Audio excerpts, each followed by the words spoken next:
At ito na ngayong araw na ililibing namin yung second dog namin na namatay. Ay ako, naiyak na naman ako.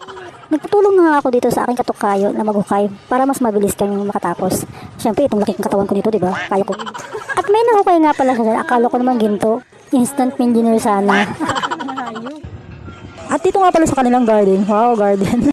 May nakita nga pala akong bunga. Para siya isang buko, pero mas malaki pa siya dun ha. Anyway, dahil malalim na kami nahukay, niready na namin si Spike para ilagay namin siya doon. Ay, okay na ba yan? Okay, ano yan? Parang malalim naman na. Ay, bye-bye Spike. Sensya na hindi ka naka-survive.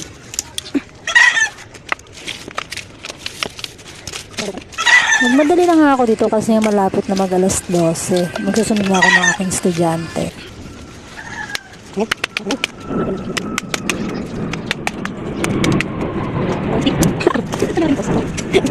Ano?